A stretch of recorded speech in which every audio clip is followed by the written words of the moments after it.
Louvado seja nosso Senhor Jesus Cristo. Nós vamos fazer o nosso comentário ao Evangelho de São Mateus, nosso 32º encontro. Mateus, capítulo 10, do versículo 16 a 25, testemunho e perseguição. Ouçamos agora a nossa leitura. Capítulo 10, versículo 16 ao 25. Eis que eu envio vocês como ovelhas no meio de lobos. Portanto, sejam prudentes como as serpentes e simples como as pombas. Tenham cuidado com os homens, porque eles entregarão vocês aos tribunais e açoitarão vocês nas sinagogas deles. Vocês vão ser levados diante de governadores e reis, por minha causa, a fim de serem testemunhas para eles e para as nações. Quando entregarem vocês, não fiquem preocupados como ou com aquilo que vocês vão falar, porque nessa hora será sugerido a vocês o que vocês devem dizer.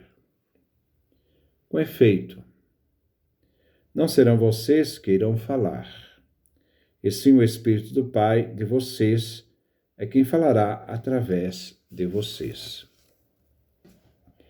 O irmão entregará à morte o próprio irmão. O pai entregará ao filho. Os filhos se levantarão contra seus pais e os matarão. Vocês serão odiados de todos por causa do meu nome. Mas aquele que perseverar até o fim, esse será salvo. Quando perseguirem vocês numa cidade, fujam para outra. Eu garanto que vocês não acabarão de percorrer as cidades de Israel antes que venha o Filho do Homem. O discípulo não está acima do mestre, nem o servo acima do seu senhor. Para o discípulo, basta ser como seu mestre, e para o servo ser como seu senhor. Se chamaram de Beelzebu o dono da casa, quanto mais os que são da casa dele. Este é o texto que nós vamos refletir. Versículo 16. Eis que eu vos envio como ovelhas no meio de lobos. Sejam prudentes como as serpentes e simples como as pombas. Jesus envia os discípulos como inocentes cordeiros, dentro de uma malta de lobos ferozes. Jesus é o princípio da missão dos apóstolos. Eu vos envio. Jesus envia os apóstolos como ovelhas. É uma metáfora. Mas os envia no meio de lobos vorazes, perigosos. Os lobos são aqueles que resistem ao anúncio do reino dos céus. Lideranças do povo expressam aqueles que reagirão de forma hostil aos apóstolos. Como eles vão reagir com o próprio Cristo, Jesus. O reino de Deus vem anunciado na fraqueza e se torna perfeito na fraqueza. Não se deve fugir do perigo. Para isso, os discípulos devem se precaver e evitar as arapucas traiçoeiras dos lobos, das autoridades. Eles devem de ser prudentes. Ser simples como pomba não significa ser simplório, mas serem retamente bom, gente do bem, bem intencionados, indicando que devem ser impuros, conhecendo somente o bem e não o mal. mas ao mesmo tempo serem prudentes, sábios como as serpentes, a perspicácia, para atingir os objetivos da missão. Estas atitudes não vão proteger os discípulos dos perigos, mas essas atitudes irão assegurar aos apóstolos integridade na missão.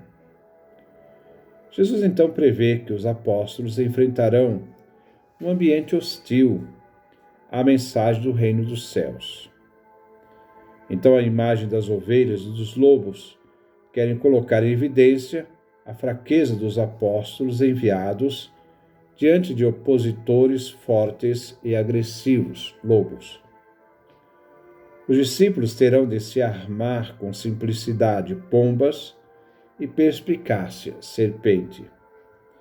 Esta imagem de pomba e serpente, que procura identificar os dotes humanos, referindo a animais, pertence à literatura sapiencial. Versículo 17. Tomem cuidado com os homens, porque eles entregarão vocês aos tribunais e açoitarão vocês nas sinagogas deles. Isto é, a sinagoga dos judeus. Jesus faz um alerta: cuidado com os homens. Os homens. Aqui trata de uma referência geral. São judeus, depois os pagãos. Eles, apóstolos, serão entregues aos sinédrios, tribunais, júris locais, pequenos sinédrios, onde serão punidos com açoites. Nesses versículos, vemos que os discípulos enviados sofrerão processos que judeus e pagãos irão mover contra eles. Versículo 17 a 21. No mundo dos judeus, eles tinham autoridade nas sinagogas para punir e flagelar os crimes religiosos. Outros tribunais civis e locais e o Sinédrio Supremo de Jerusalém tinham autoridades maiores. Eles aqui não vêm especificado, mas irão entregar aos conselhos, sinédrios, e como referência os discípulos serão flagelados. O castigo não era tirar a vida de alguém, mas dar um sofrimento violento, vergonhoso, para intimidar e forçar a renúncia da missão. Renúncia à missão. Versículo 18. Vocês serão levados diante de governadores e reis, por minha causa, a fim de serem testemunhas para eles e para as nações. Não vem especificado o crime, do porquê os discípulos, apóstolos, serão levados à presença dos magistrados e reis. Acrescenta-se que eles serão levados às autoridades por causa de Jesus. E da causa de Jesus, sabemos que veio a proximidade do reino dos céus. Os discípulos irão testemunhar isto. Jesus e sua causa, diante das autoridades, judeus e pagãos. A perseguição é consequência da missão. Estarão diante de governadores e reis por causa de Jesus e darão testemunho de Jesus, em razão da acusação, da condenação e desprezo que eles sofrerão. A fidelidade a Jesus os fará ter um amargo fim humano. Versículo 19. Quando entregarem vocês, não fiquem preocupados como ou com aquilo que vocês vão falar, porque nessa hora será sugerido a vocês o que vocês devem dizer. Mas, diante da perseguição, dos processos, do momento de testemunhar Jesus, os enviados missionários, apóstolos, não devem se preocupar com o que dirão, mas confiar. A ordem será de que eles devem estar atentos. Não se deve evitar os perseguidores. Não devem partir para a vingança ou deixar serem intimidados. Devem os apóstolos testemunharem o que anunciam. Não deveriam ficar preocupados com o que falar. Não se deve preocupar com sua defesa, com a defesa deles. Eles não estarão sozinhos, mas serão acompanhados por Deus. Versículo 20. Com efeito, não serão vocês que irão falar, e sim o Espírito do Pai de vocês é quem falará através de vocês. O Espírito do Pai é que irá assistir os discípulos no processo. Cabe aos discípulos resistirem. Uma resistência ativa, não violenta. O Espírito do Pai não os abandonará. Este Espírito do Pai é o advogado que irá protegê-los contra os acusadores e as acusações. Versículo 21. O irmão entregará à morte o próprio irmão, o pai entregará ao filho, os filhos se levantarão contra seus pais e os matarão. Os cristãos formam uma nova família. Seus pais,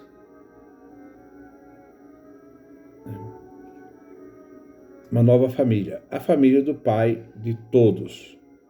Então, os cristãos formam agora uma nova família, a família do Pai de todos. Uma família unida pelos laços da fé, não mais pelos laços do sangue. Eles serão defendidos pelo Espírito do Pai, o Pai nosso. A perseguição será estendida até mesmo dentro da própria família de sangue. O ódio irá separar os parentes mais próximos. Os laços de família serão rompidos. Irmão contra irmão, o pai contra o filho, os filhos que matarão os pais. Existe uma ausência, a mãe, que não tenta contra os filhos. Mas os filhos, sim, matam os pais, o pai e a mãe.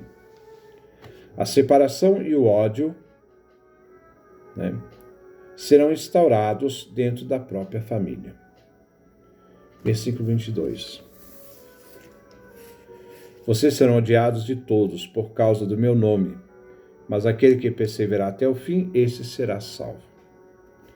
O ódio será em razão que as pessoas vão odiar Jesus. O nome de Jesus é Jesus. E, consequentemente, odiando Jesus, odiarão os discípulos. As perseguições, intimidações dos discípulos expressam o ódio interior daqueles que odeiam a Cristo. E aqueles que são de Cristo, visto que, enviados por Jesus, serão perseguidos por causa da fé em Cristo e o testemunho que dão deles. Como vemos no livro no Evangelho de João, capítulo 15, versículo 18, Jesus diz: se o mundo odiar vocês, saibam que odiou primeiro a mim. Jesus pede a perseverança. É a perseverança que trará a salvação.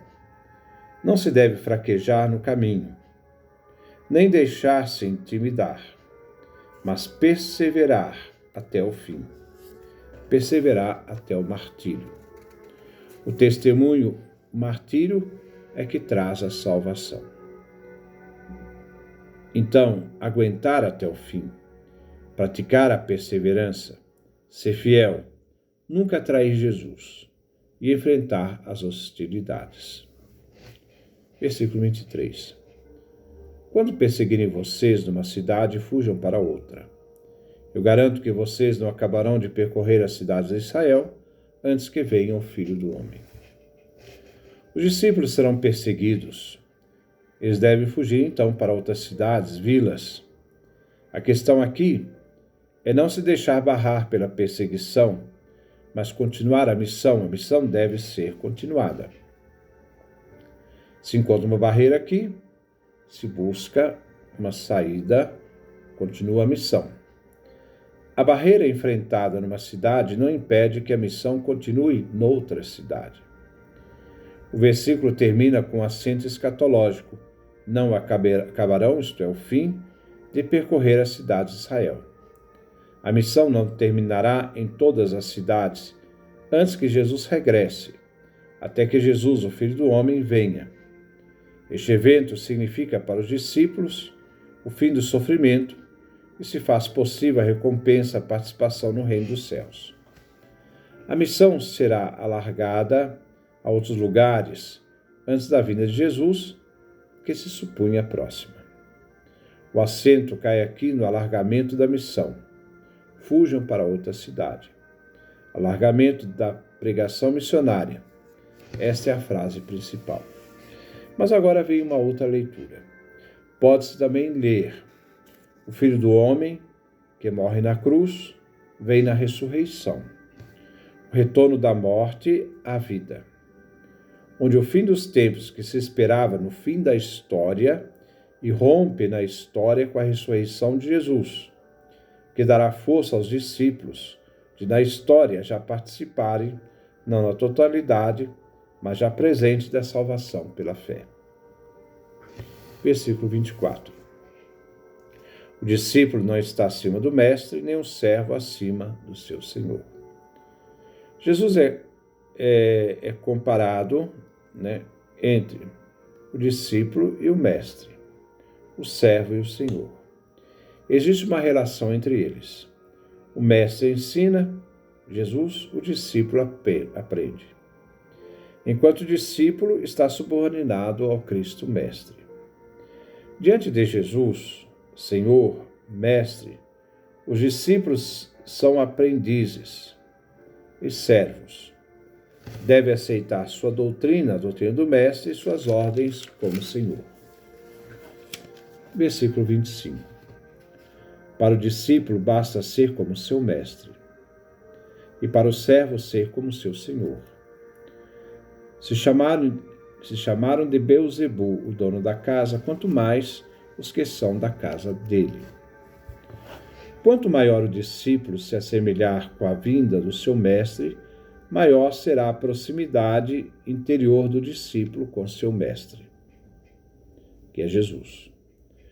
O discípulo se tornará melhor quanto mais se assemelhar ao mestre, quanto mais será, semelhante ao seu senhor. O amo, isto é, o dono da casa, aqui é o próprio Jesus. A casa construída por Jesus, ele é o dono da casa, é a igreja, a comunidade dos fiéis. Nesta casa, Jesus é dono, Senhor.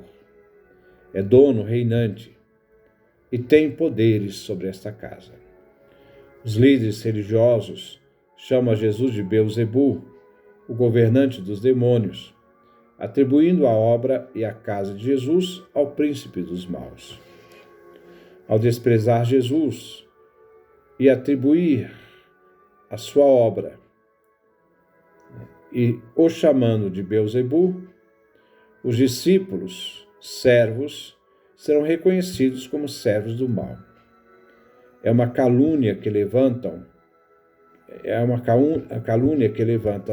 que as autoridades levantam contra Jesus. Assim os discípulos serão também caluniados, pois também, como Jesus, eles expulsam demônios. Eles também possuem a missão e a ordem de expulsar demônios. Então esse é o nosso comentário. Que Deus nos dê a sua graça, a sua bênção, a sua face resplandeça sobre nós.